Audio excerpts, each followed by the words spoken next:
نستعينه ونستغفره ونعوذ بالله من شرور أنفسنا ومن سيئات أعمالنا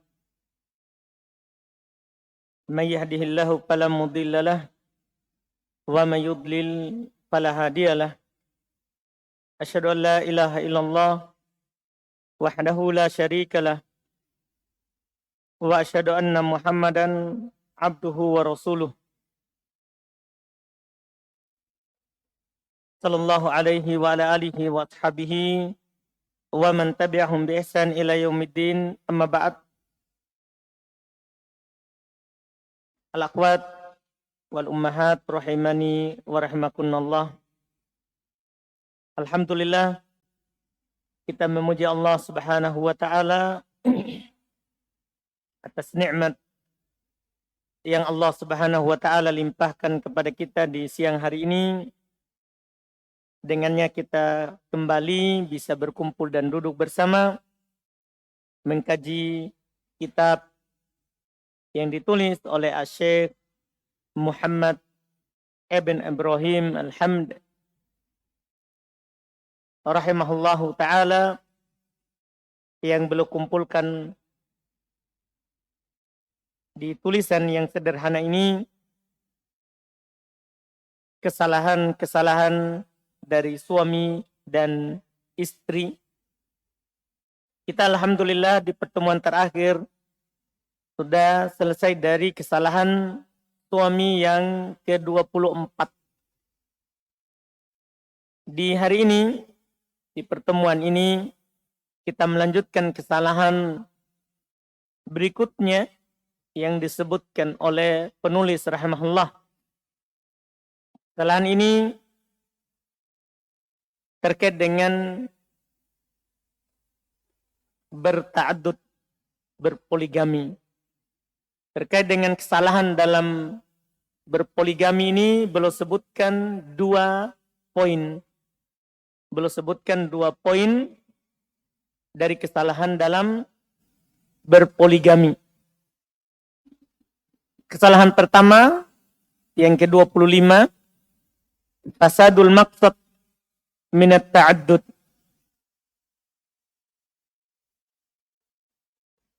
Jeleknya niat dalam berpoligami.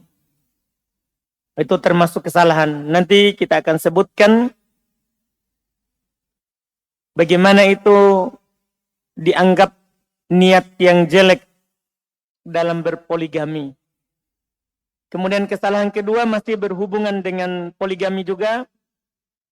Termasuk kesalahan suami dalam berpoligami adalah tarkul adl baina zaujat. Ketika dia sudah berpoligami, dia tidak berbuat adil di antara para istrinya. 2 kesalahan ini khusus orang yang ingin poligami atau yang sedang berpoligami. Kita lihat yang pertama, kesalahan terkait dengan orang yang ingin berpoligami. Kesalahan yang ke-25 adalah fasadul maqsad minat ta'addud, kata beliau rahimahullah. Buruknya, jeleknya niat dalam berpoligami. Kata Syekh di awal, la miriyah fi masyru'iyatit ta'addud. Itu kita tidak bicarakan. Tidak diragukan akan disyariatkannya berpoligami. Tidak diragukan. Karena para ulama dalam hukum ta'addud itu berselisih pendapat. Apakah dia wajib, sunnah, atau mubah. Berarti kan walaupun kita katakan mubah, mubah hukum syar'i. Kita katakan sunnah, sunnah hukum syar'i. Kita katakan wajib, wajib hukum syar'i. Kan begitu. Jadi kalau kita berpandangan Seperti misalnya Syekh Ibnu Utsaimin mengatakan berpoligami bukan sunnah, tapi mubah. Berpoligami bukan sunnah, tapi mubah, boleh. Jadi beda itu dibilang mubah sama sunnah. Mubah sama sunnah. Kalau sunnah ya dapat pahala. Kalau mubah bisa dapat dosa, tergantung maksud. Bisa dapat pahala. Bisa juga wajib, karena dia mubah, hal yang mubah. Tapi kalau kita berpandangan pun mubah, maka itu juga hukum syar'i. Makanya kata Syekh, tidak diragukan bahwa berpoligami adalah disyariatkan. Wala syakka fi anna lahu hikaman 'azimah. Tidak diragukan bahwasanya dia memiliki hikmah yang besar. Itu tidak diragukan. Karena ketika kita berbicara tentang syariat Allah, larangan atau perintah, anjuran ataupun hal itu ajakan, maka pasti ada hikmah.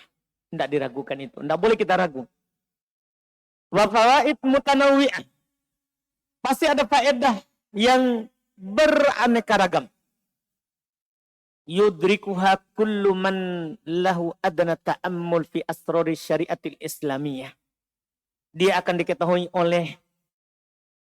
bahkan oleh seorang yang paling rendah pengetahuannya terhadap syariat Islamiyah. Ini tidak diragukan. Tapi yang bermasalah adalah yang belum sampaikan setelahnya. Lakin akan tetapi hunaka man yaghfal an hikamit ta'addud. Di sana ada orang yang lalai dari hikmah dari berpoligami. Au yajhal al-asbab al-da'iya ilai. Atau dia bodoh, tidak mengetahui apa sebenarnya sebab sehingga disyariatkannya berpoligami. Karena Nabi kita berpoligami bukan karena syahwat. Kalau seandainya Nabi berpoligami karena syahwat, pasti belum nikahi gadis semua. Tapi istri Nabi tidak ada yang gadis. Kecuali Aisyah radhiyallahu ta'ala anha. Ini bukan masalah ya, hanya sekedar apa? Syahwat. Ada sebab kenapa kita berpoligami. Makanya beliau bilang di sana ada orang bodoh hanya mau berpoligami tidak tahu sebab. Sebenarnya kenapa berpoligami? Aula yakhtur bibalihi nazar ila awaqibihi. Atau sebagian orang sebenarnya dia mau berpoligami terus tidak pernah melihat apa akibat dari perbuatannya. Jadi banyak orang seperti itu. Memang disyariatkan, tapi ini masalah. Orang tidak paham hikmah. Orang tidak tahu apa sebabnya dia harus berpoligami. Kenapa dianjurkan misalnya. Kenapa hukumnya mubah. Dia tidak tahu akibat dari perbuatannya. Kata beliau, faminan nasi man yu'addid li ajlil muhfahar wa tabahi. Naudzubillah. Di antara orang, ada yang berpoligami supaya berbangga diri dan menyombongkan diri. Iya, apa sih maksudnya? Saya saja usaha pas-pasang, istri 2, 3. Kita Masya Allah. Iya, usahanya banyak. Penakut. Jadi maksudnya, dia berpoligami tujuannya apa? Mau berbangga diri kepada temannya yang sama pekerjaannya. Naudzubillah. Nah, iya. Orang mau berbangga-bangga supaya kalau pergi acara 4-4-nya dibawa begitu. Diturun dari mobil buka, sebelahnya ada temannya. Dia bilang, "Hei, lihat kok." Terus begitu. Iya. Dia suruh lihat orang. Dia berbangga kepada orang lain. Ada orang seperti itu. Wa minhum man yu'addid kasban ya litahaddi. Naudzubillah. Di antara orang ada yang ya ada orang yang berpoligami sebagai tahaddi, sebagai perlombaan. Iya. Perlombaan dengan temannya, berlomba-lomba. Kau sudah poligami? Oh, saya mau juga nih. Berlomba-lomba. Kalau temannya nikah 1, dia 2. Kalau temannya 2, dia langsung 3. Kalau temannya 3, dia 4. Pokoknya, masa saya kalah? Pokoknya menjadikan apa? Seperti arena saja. Dia berlomba-lomba dengan orang lain. Ada orang begitu juga. Terus, wa faqad yubadir ila ta'addud li ajli anna zumala'ahu tahamuhu bil jubn. Naudzubillah. Kadang dia langsung segera berta'addud, berpoligami karena ada teman-temannya yang menuduhnya penakut. Percuma kau begitu tapi satu penakut. Jadi dia poligami bukan karena memang dia butuh. Bukan. Tapi takut dituduh penakut. Laki-laki apa ini? Kau laki atau bencong? Begitu. Dia takut dari temannya. Wa annahu la yastati'u ayyu'addida. Sebenarnya dia tidak mampu untuk berta'addud. Tapi malu kalau dituduh penakut. Iya. Dan terkadang ya, ini hati-hati. Ini setan manusia ini. Wa rubbama wa'adahu ahadu zumala'ihi bidab'i takalifiz zawaj. Terkadang salah seorang dari temannya menjanjikan, kalau kamu berani ta'addud, saya tanggung biayanya. Hanya sekedar berbangga-bangga. Kalau memang kau bukan penakut, sudah. Saya tanggung biaya pernikahannya. In huwa aqdam ala ta'addud. Jika dia maju untuk berta'addud. Fala yazalu nabi hatta yu'addid. Dia terus begitu sama temannya sampai akhirnya dia berta'addud. Kenapa tujuannya? Raghbatan fi kasbit tahaddiduna ayyakuna lahu dafi' ghairi dalik. Naudzubillah. Semua itu karena ada tahaddi, ada dorongan untuk berlomba-lomba tanpa ada dorongan lain untuk melakukan poligami. Ini masalah. Iya, ini di antara orang ini. Wa minhum man yu'addid li ajli ayyaqhar al-ula wa yu'addibaha. Oh, ini juga ternyata maksud yang tidak bagus. Di antara orang ada yang berpoligami untuk menyusahkan istri yang pertama. Saya mau kasih dulu pelajaran. Siapa suruh tidak pedulikan saya. Akhirnya dia nikah yang kedua untuk memberikan pelajaran terhadap yang pertama. Tidak boleh begitu. Itu niat yang buruk. Tidak boleh kasih pelajaran. Sebagian orang muda saya bilang, kalau dia tidak taat, coba kasih pelajaran. Nikah tambah. Tidak boleh, itu niat yang bawah. Tidak bagus ternyata. Sebagian orang muda. Bahkan ada orang ustadz ngomongnya begitu. Ada ikhwan misalnya bertanya, Ustaz, istri saya susah sekali pakai cadar. Coba kamu ta'addud, insya Allah dia pakai itu. Maksudnya, ini ta'addud hukum syariat. Tidak bisa. Nanti bahaya itu. Kalau istrinya sudah dikasih pelajaran, akhirnya dia pakai cadar karena istri kedua pakai cadar, langsung dia talak istri kedua. Kenapa? Sudah sampai tujuannya. Tidak boleh begitu. Ini bukan permainan. Ini namanya su'ul maksud. Buruk niatnya dalam berpoligami. Tidak boleh seperti itu. Ini niat yang salah. Makanya beliau bilang, فَإِذَا عَادَتْ إِلَى رُشْدِهَا طَلَّقُ الْأَخِيرَ دُونَ أَنْ تَقْتَرِفَ مَا يَدْعُو إِلَى الطَّلَاقِ. Na'udzubillah. Sehingga kalau sudah sampai tujuannya, istrinya sudah baik lagi, bahkan sudah nurut, karena dikasih pelajaran dengan nikah, ya, maka langsung dia talak itu yang kedua, tanpa ada sebab yang mengharuskan dia ditalak. Wah, ini na'udzubillah. Kalau ada orang yang seperti itu, perempuan harus hati-hati. Ya, harus hati-hati. Ditanya apa tujuannya mau menikah.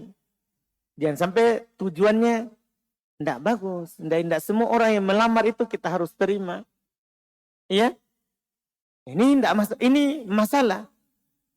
Iya, ini tidak masalah. Ini adalah masalah. Makanya beliau katakan ila ghairi dzalika mil maqasidil qasira awil fasidah. Dan yang lain-lainnya dari maksud-maksud yang tidak bagus. Karena di luar sana banyak sekali tujuan yang tidak bagus dalam berpoligami. Tapi ini beliau sebutkan sebagiannya. Ini kesalahan. Maka harus ditahu apa tujuan daripada berpoligami dulu. Harus sebelum kita berpoligami, pelajari dulu. Jangan sampai kita tidak mampu melakukannya. Pelajari dulu. Sekarang belum kasih tahu kita apa hikmah dari poligami. Bayam bagi liman arodat ta'addud. Ayastash'ira hikamah. Wa yanzur fi halihi wa hajatih. Masya Allah. Sepantasnya bagi seorang yang hendak berpoligami untuk peka, sadar, mengetahui hikmah-hikmah dari berpoligami itu sendiri. Harus dia mencermati keadaan dirinya dan kebutuhannya. Bukan ini orang lain yang kita mau lihat. Dia harus lihat dirinya, mampu enggak? Karena nanti ada ayat. Kalau enggak mampu, satu saja. Harus dia perhatikan dirinya. Dompetnya mampu enggak? Perasaannya mampu enggak? Karena orang berpoligami harus siap perang. Ya, harus siap perang. Iya. Bisa saja tadi dia enggak pernah berbohong, sekarang jadi bisa berbohong. Sudah makan di istri pertama, istri kedua juga siapkan nasi. Akhirnya sudah dimakan. Kalau dia bilang, sudah, oh bahaya. Berarti harus dia siap berbohong. Belum, masih lapar. Oh, harus dia siap juga perut. Kan tidak bisa dia makan sedikit, nanti pasti ada tuduhan lagi. Sudah makan ini di yang baru. Nah, ini masalah. Maka harus diperhatikan dirinya dulu. Lihat dirinya, lihat kepada kebutuhannya. Jangan serampangan bertindak poligami. Wa mada mula amatit ta'addud lahu. Dia harus perhatikan, ya, apa poligami itu cocok untuknya atau tidak cocok. Ya kan? Fata'addud wa in kana masyru'an fil asl, kata beliau. Maka ta'addud walaupun memang disyariatkan pada asalnya. Fa inna lahu asbaban tad'u ilaihi. Sesungguhnya dia itu punya sebab yang mengharuskan kita berta'addud, berpoligami. Ada sebabnya, tidak boleh kita sembarang. Dia memang asalnya disyariatkan. Tapi ada sebabnya. Kalau tanpa sebab, tidak boleh kita lakukan. Tidak boleh kita lakukan. Di sini, beliau sebutkan beberapa sebab. Pertama sebab ta'addud ya. Suluku zaujati sayyi. Perilaku istri yang buruk. Jadi ada istri buruk sekali perilakunya. Buruk sekali. Dia tidak taat kepada Allah. Tidak taat kepada suami. Kalau diajak. Buruk. Ini di antara sebab. Yang bisa. Di antara hikmah. Yang bisa menjadikan sebab suami itu apa? Berpoligami. Di istri buruk dalam berbuat. Taat kepada Allah kurang, taat kepada suami kurang. Dia tidak pedulikan hak Allah, tidak pedulikan hak suami. Maka di sini adalah disyariatkan untuk berpoligami. Ini hikmah namanya. Daripada nanti dia diceraikan, ya kan? Maka lebih baik dia berpoligami. Kemudian yang kedua, ar-raghbah fid dzurriyyah. Dia ingin sekali punya anak. Dia punya istri, ya, dia punya istri, tapi tidak mampu untuk memiliki anak. Apakah karena dia sakit atau memang mandul? Sehingga si suami ini, sementara si suami ini apa? Ingin memiliki keturunan. Ini kalau si istri yang mandul. Kalau suami yang mandul ya susah. Makanya hal ini ya ada cek dulu pemeriksaan dari dokter. Nah, ini diantara sebab yang syar'i namanya. Sebab yang membolehkan seorang itu apa? Disyariatkan untuk berpoligami. Yang kedua, yang ketiga, al-hirs 'alal 'afaf. dia memiliki dorongan untuk menjaga kehormatannya. Itu dengan apa itu? Ya, ada seorang, kata beliau, faqad yajidu zauj anna zaujatahu la takfih. Kadang ada seorang laki-laki, dia syahwatnya tidak bisa dibendung oleh satu istri. Ya, ada yang seperti itu. Dia, suami ini, dia membutuhkan 5 kali mandi dalam sehari. Seperti sholat. Pokoknya setiap sholat dia harus mandi. Kalau tidak cukup. Ya, sementara istrinya tidak mampu. Maka di sini di antara sebab yang disyariatkan untuk berpoligami. Ini di antara sebabnya. Jika istrinya tidak mampu melayaninya. Tidak mampu melayaninya. Ini yang ketiga. Yang keempat, iltimasul ajr. Seorang ini ya berpoligami ingin meraih pahala. Itu niat yang bagus. Karena ini berpoligami syariat. Tidak bisa kita karena berbangga-bangga. Tidak boleh seperti itu. Dia memang mau pahala. Dia mau mendapatkan pahala. Berikutnya maraduz zaujah. Istri sakit. Di antara sebab seorang itu dibolehkan poligami, istri itu sakit. Karena kadang kata beliau faqad tusabu zaujah bida'in udal. Kadang istri itu ditimpa oleh penyakit yang tidak bisa sembuh. Itu penyakit yang berkepanjangan. Seperti syalal, lumpuh, atau yang semisalnya. Daripada dia diceraikan, ya kan?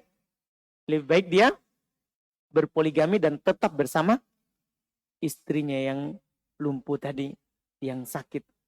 Ini di antara sebab ya, sebab yang membolehkan. Tetapi kalau dia tetap bersabar itu masalah lain. Ini belum bercerita tentang sebab yang membolehkan. Yang berikutnya lagi, syarat di antara syariat, sebab yang membolehkan seorang yang berpoligami berikutnya adalah syu'uru rajul bikarohiyatin li zaujatihi, munculnya perasaan tidak senang suami kepada istrinya. Dia sudah tidak suka lagi. Daripada dia ceraikan, lebih baik apa? Dia berta'adud. Ini di antara sebab-sebab. Ini namanya maksud dalam berpoligami. Bukan, tidak ada di sini untuk berbangga-bangga. Tidak ada. Yang tidak ada niat yang buruk. Memang adalah hal-hal yang bagus niatnya. Kata beliau setelah menyebutkan sebab-sebab ini, hadhihi ba'dul asbabid da'iyah litta'addud. Inilah sebagian sebab yang mendasari seorang itu berpoligami. Ini sebabnya. Yang belum sebutkan ini tadi. Ya. Yang pertama, dasarnya karena istri berperilaku buruk, berakhlak yang tidak baik. Kedua, dia ingin mendapatkan keturunan. Istri pertama tidak bisa mengandung. Iya. Pakar karena sakit atau memang mandul. Sebab ketiga, untuk menjaga kehormatan. Kalau dia tidak tambah, dia akan berzina. Sebab keempat, mau niatnya dapat pahala. Sebab kelima, sang istri memiliki sakit yang susah sembuh. Lumpuh atau semisalnya. Sebab keenam, munculnya perasaan sudah tidak suka sama istrinya. Ini di antara sebab-sebab yang syar'i. Dia menjadi sebab seorang itu boleh berpoligami. Beliau bilang setelah itu, amma idza lam yakun samata da'in lita'addud aw kana ta'addud mabniyan ala agradin la tambagi fal aula lil muslim alla yata'addad. Ini beliau ingatkan. Adapun jika sama sekali tidak ada sebab yang mendorong seorang untuk berpoligami, tidak ada tadi. istrinya punya banyak anak, tidak juga sakit, ya kan? Bukan juga yang lumpuh, anak sudah ada, tidak ada sebab-sebab tadi. Kehormatannya juga masih terjaga karena istri yang ini siap. Jangan 5 kali mandi, 100 kali pun dalam sehari siap mandi. Untuk suaminya. Iya. Tidak ada sebab, tidak ada sebab. Kalau tidak ada sebab untuk ta'addud, atau poligami dibangun di atas niat yang tidak pantas, niat yang tidak bagus. Seperti tadi yang disebutkan di awal. Hanya sekedar mau berbangga-bangga, hanya sekedar supaya tidak dikatakan penakut. Setiap jumpa, dia bilang, kalau dibilang ini ahli tauhid, maksudnya hanya punya istri satu, bukan ini para penakut. Ketemu sama temannya, penakut, penakut. Padahal punya banyak uang di rekeningnya, tapi penakut. Akhirnya dia lakukan. Oh, ini maksud yang tidak baik. Apa yang harus dia lakukan? Fal aula lil muslim alla yu'addid. Maka yang lebih utama bagi seorang muslim itu tidak berta'addud. Jika tidak ada sebab. Atau ada niat yang tidak bagus. Lebih bagus jangan ta'addud. Jangan maju. Kalau niat tidak bagus, jangan berpoligami. Atau tidak ada sebab, jangan berpoligami. Satu itu lebih bagus. Bukan menentang syariat. Kita bukan. Ini kan kita tidak meragukan. Berta'addud adalah apa? Disyariatkan. Tidak meragukan. Tapi itu ada hikmahnya. Ada sebabnya. Kalau tidak ada sebab. Atau ada sebab tapi niat tidak bagus. Lebih baik. Lebih utama. Satu. Dan ini bukan nasihat dari penulis saja. Iya, banyak sekali masyayikh yang nasihatkan seperti itu. Banyak sekali. Dari masyayikh, dari para guru yang memang sudah praktek ta'addud atau yang tidak praktek. Iya. Masyayikh yang punya banyak istri saja menasihatkan begitu. Kalau satu itu cukup, jangan. Cukup satu saja. Jangan tambah. Jangan tambah. Karena kadang mereka menasihati kita karena dia sudah praktek sehingga dia nasihatkan. Memang waktu muda kita kuat. Tapi nanti waktu tua, apalagi sebagai seorang ustadz misalnya, sebagai seorang syekh, belum cerita dirinya sendiri. Kadang kita mau menulis sesuatu, istri yang satu mau dibelikan tomat, yang kedua mau beli beras, yang ketiga mau beli ikan, ini masalah. Akhirnya tidak ada yang ditulis dalam satu hari. Tidak ada yang ditulis dalam satu hari. Ini maksudnya nasihat mereka yang sudah praktek. Nah ini tuh dari penulis, dari Syekh Muhammad ibn Ibrahim Al-Hamad. Kalau tidak ada di sana hal yang menjadi sebab kita ta'addud. Atau kalau kita berta'addud dibangun di atas niat yang tidak bagus. Maka lebih pantas, lebih utama kita tidak berpoligami. Lebih bagus. Niat kita terjaga. Maksud kita tidak terlaksana. Niat yang buruk itu. Tidak terlaksana. Nah, ini Masya Allah. Dan juga apalagi tidak ada sebab. Dan bagi siapa yang berta'addud, maka ada kesalahan berikutnya. Anggaplah ada orang berta'addud, berpoligami. Maka harus dia perhatikan. Dalam berpoligami hati-hati. Karena ada juga kesalahannya. Itu apa itu? Kata beliau, tarkul adil bainaz zaujat. Tidak adil di antara para istri yang dia miliki. Kata beliau, wa minan nasi man yahtaju ila ta'addud. Seperti tadi sebabnya. Di antara orang ada yang memang butuh berpoligami. Di antara orang, beliau bilang tidak semua, di antara orang ada yang butuh berpoligami. Kenapa beliau bilang di antara orang? Karena semua orang harus melihat dirinya. Melihat kepada kebutuhannya. Sendiri. Lihat pada dirinya sendiri, lihat pada kebutuhannya sendiri. Di antara orang memang ada yang butuh. Fayatazawwad bi itsnatain aw salat aw arba'. Sehingga dia menikahi 2, 3 atau 4. Fata'addud masyru' kama mar. Maka berta'addud itu adalah disyariatkan sebagaimana yang telah lewat. Ta'addud itu disyariatkan sebagaimana yang telah lewat. Tapi perhatikan, ya, jangan sampai kita jatuh dalam kesalahan. Ketika kita berta'addud, jangan sampai kita jatuh dalam kesalahan. Ingat, kata beliau, farrajul ra'in fi usratih wa baina zaujatih wa huwa mas'ulun an ra'iyatih.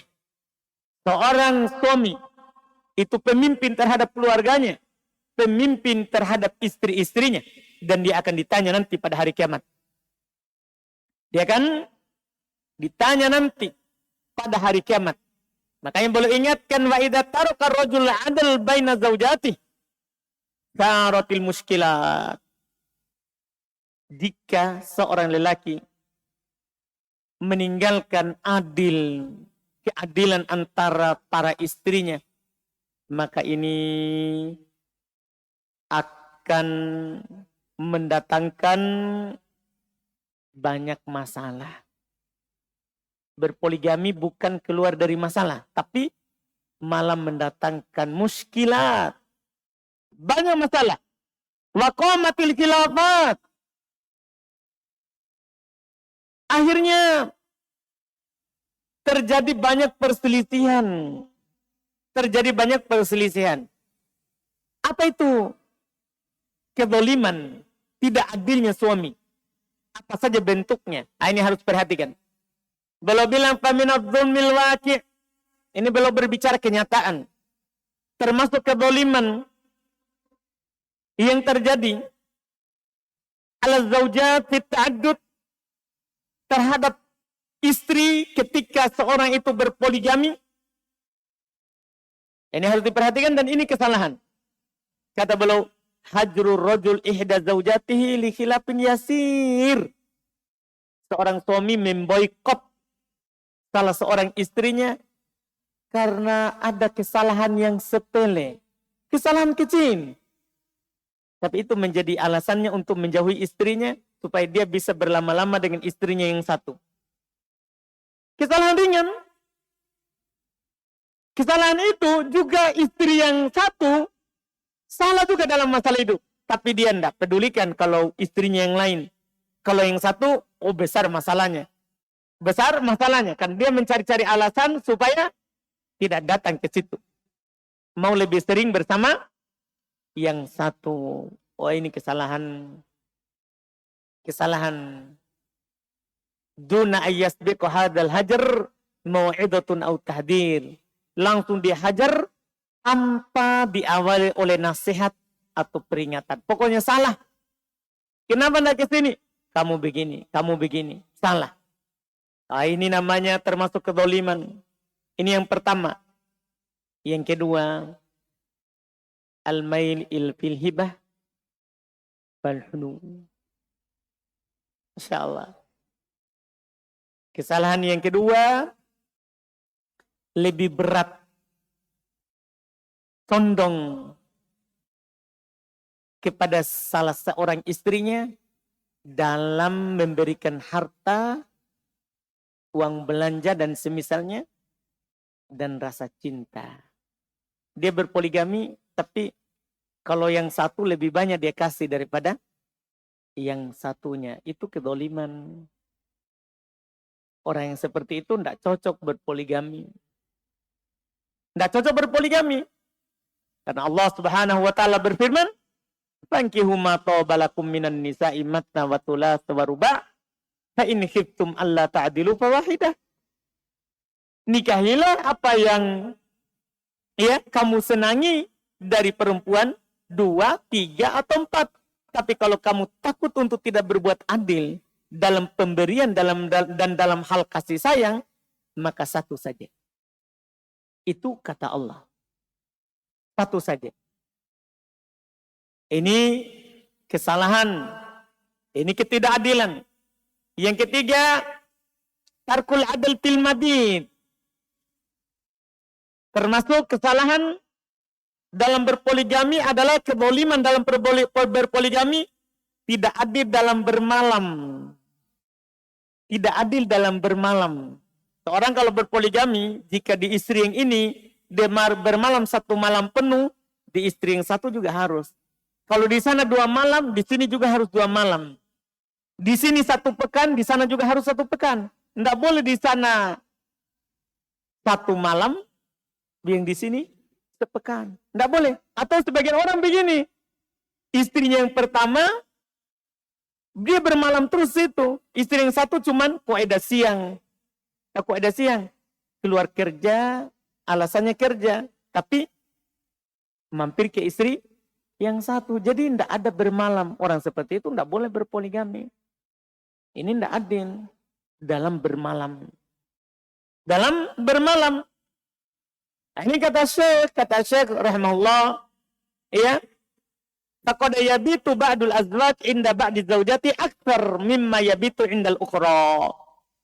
Terkadang ada seorang suami bermalam di tempat sebagian istrinya lebih banyak daripada dia bermalam di tempat istrinya yang lain. Tidak boleh. Walaupun itu istri lama, istri sudah tua, tetap bermalamnya sama. Ya, tetap bermalamnya sama. Tidak boleh dia membedakan. Ya. Demikian pula cabang selanjutnya adalah tarkul adal fis safar. Tidak adil dalam hal yang menemani safar. Orang kalau punya istri lebih dari 1, kalau dia misalnya safar kali ini, dia bawa 1 istrinya. Nanti safar berikutnya dia harus bawa yang lain. Tidak boleh yang itu terus. Ya. Kalau semuanya tidak ridho, tidak ada yang mau mengalah, wajib dia Qur'an. Wajib dia undi. Wajib dia undi. Siapa yang akan bersafar bersamanya. Harus dia seperti itu. Ini seperti yang dilakukan oleh Nabi kita Muhammad SAW. Ya, anan Nabi sallallahu alaihi wasallam idza kana idza arada safaran aqra'a baina nisa'i. Adalah Nabi sallallahu alaihi wasallam kalau beliau ingin safar, maka belum mengundi antara istrinya siapa yang akan pergi bersamanya. Iya. Ini jika seorang suami itu ingin agar salah satu istrinya yang menemaninya dalam sebuah safar, maka harus dia undi. Itu yang dilakukan oleh Nabi sallallahu alaihi wasallam. Iya. Maka ketika dia tidak adil dalam safar, itu namanya kezaliman. Kesalahan berikutnya adalah al-mubalagha fi idharil farah tidak ta'addad. Oh, ini juga masalah. Termasuk kesalahan dalam berpoligami adalah berlebihan dalam menampakkan perasaan bahagia jika telah berpoligami. Sebagian orang kalau sudah berpoligami berstatus kiri kanan. Pokoknya 24 jam status terus. Iya, lagi di pangkuan istri pertama, pangkuan istri kedua. Pokoknya lagi jalan sama istri kedua. Berlebihan dalam menampakkan apa? Kebahagiaan. Bahkan sampai kata Syekh tindakan seperti itu bahkan berlebihan dalam menampakkan kepada istrinya sendiri. Jadi dia karena sudah berpoligami, dia pergi ke istrinya yang pertama, dia berlebihan. Sehingga ke istri yang pertama hanya nama istri mudanya yang disebut. Wah, Masya Allah kalau saya ke sana. Begitu terus dia. Ini tidak menggambarkan seorang yang memiliki rasa malu. Syekh bilang orang seperti itu tidak punya rasa malu. Orang seperti itu tidak punya rasa malu. Kata beliau, wadzalika minal khata' wal jahl. Ini poinnya kata Syekh. Orang seperti ini itu menunjukkan dia bodoh. Orang seperti itu menunjukkan dia apa? Bodoh. Dia berlebihan dalam menggambarkan kebahagiaan yang akan berpoligami. Bahkan kata bal inna dzalika mimma yunafil muru'ah. Bahkan hal itu menafikan dia orang yang tidak terhormat. Ini syahwat saja yang begitu. Itu syahwat saja yang begitu. Iya. Dia harus paham dan berpoligami. Ya, apa yang dilakukan oleh istri yang sana, itu sudah di sana saja. Kalau kita sudah memang orang yang berpoligami masuk di istri yang sini, tidak boleh yang dibawa di sana. Harus jaga perasaan istrinya. Perasaan orang lain saja harus kita jaga. Apalagi orang yang kita cintai dan orang yang kita sayangi. Jadi tidak boleh juga. Tidak boleh juga melakukan hal yang seperti itu. Berlebihan dalam menampakkan kebahagiaan kalau dia orang yang berpoligami. Oh, ini praktisi ini. Lihat saya. Kadang orang yang seperti itu banyak masalahnya. Cuman dia tampakkan saja kepada orang. Karena niatnya memang sudah salah. Niatnya hanya untuk apa? Berbangga-bangga. Niatnya hanya untuk berbangga-bangga. Ini yang belum sebutkan. Makanya seorang berpoligami itu harus adil dalam banyak hal. Belum sebutkan harus adil dalam bermalam. Ini tentunya. Nabi sampai akhir hidupnya beliau adalah orang yang berpoligami. Sampai waktu beliau sakit. Beliau selalu bertanya, Aina ana God, di mana saya besok? Padahal beliau sakit ini. Beliau bertanya, di mana saya bermalam besok? Jadi walaupun sakit beliau tetap gilir tempat bermalamnya. Walaupun sakit bahkan. Lihat. Ini bukan masalah, masalah adil dalam bermalam. Iya. Kan sebagian, oh ini saya lagi sakit. Mohon maaf saya. Nah, walaupun sakit harus adil. Kita sekarang sakit di sini, pergi sakit juga di sana. Karena kalau kita sakit terus di sini, kasihan istri di sana lagi bagus. Dia enak-enak saja. Tidak merawat. Jadi dia dapat enak, kita dapat. Istri yang satu dapat tidak enak. Kalau sakit saya terus. Akhirnya menimbulkan, iya kan? Ketidakadilan. Nabi. Ketika belum sakit saja, belum bertanya, di mana saya besok? Di mana saya besok? Belum bertanya seperti itu. Waktu sakit. Waktu sakit. Nah, ini praktek bagi Nabi SAW. Dari Nabi kita, Muhammad SAW. Terus juga, kata beliau, seorang yang berpoligami harus al-adil fis safar. Harus adil dalam safar. Harus adil dalam safar. Kata beliau, fa'idha aroda safar, warogiba antashabahu ihda zawjatihi, falabudda min ayardoin, wa illa akura bainahun. Jika kalau dia ingin safar, dan dia ingin salah satu istrinya menemaninya, harus semuanya ridho. Kalau tidak, semuanya harus ridho, harus ditanyakan. Kalau tidak, maka harus dia undi. Harus dia apa? Undi. Ini kalau dia mau poligami. Yang ketiga, al-adlu fin nafaqah wal kiswah wal atiyah wa ghairi dzalika. Siapa yang mau berpoligami, maka harus adil dalam nafkah, dalam uang belanja. Wal kiswah, harus adil dalam pakaian. Kalau satu belikan satu pakaian, beli juga semuanya.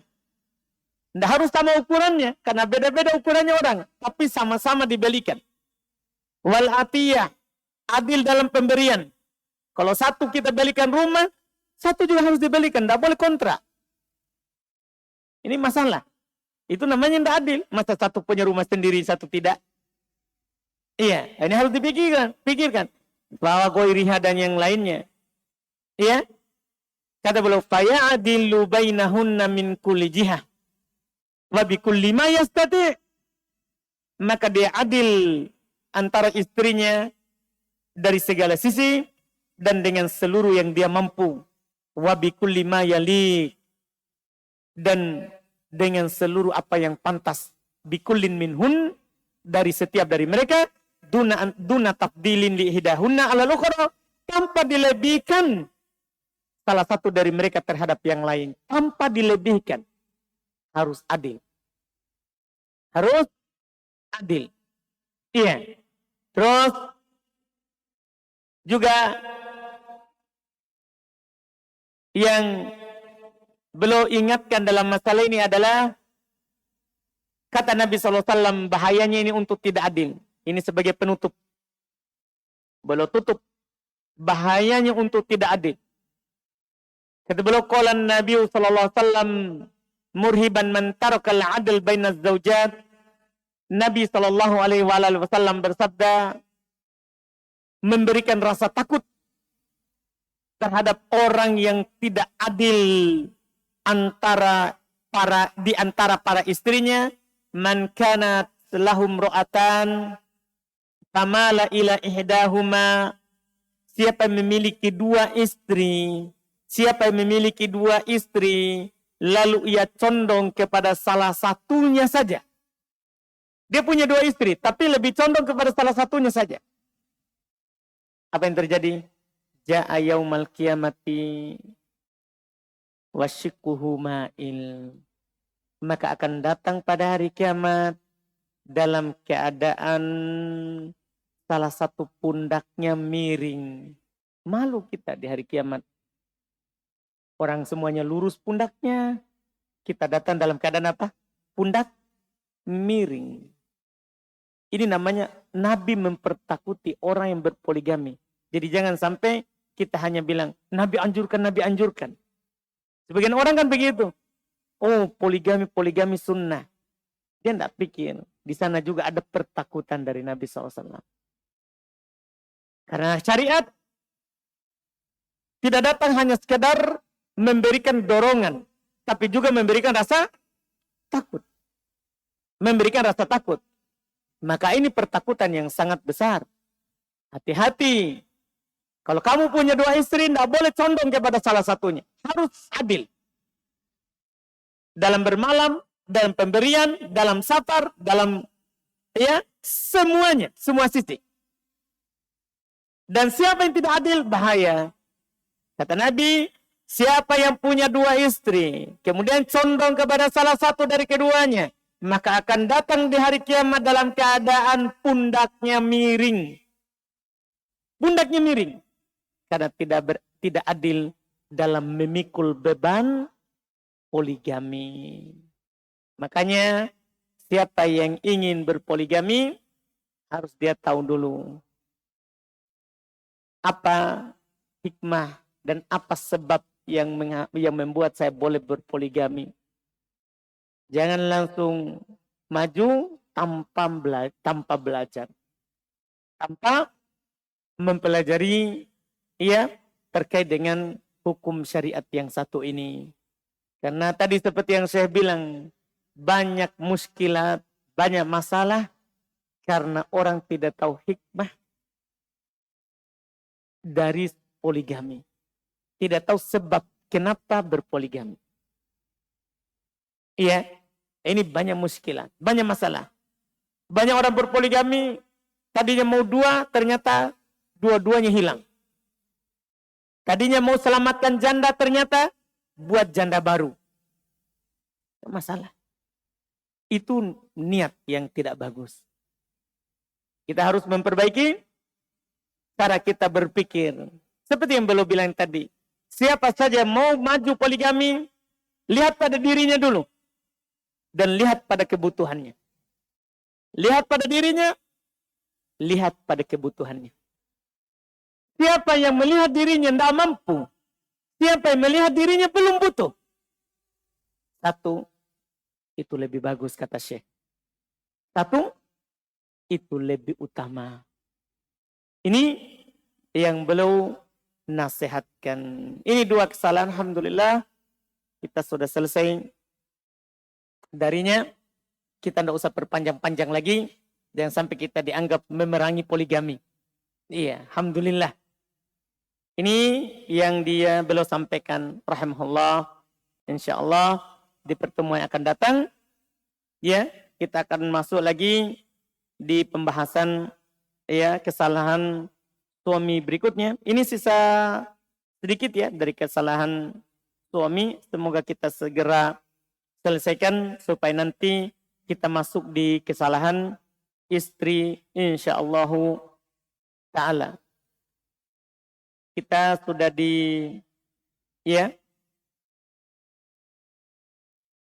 Kesalahan yang ke-26 tadi selesai. InsyaAllah pertemuan akan datang kita masuk di kesalahan 27.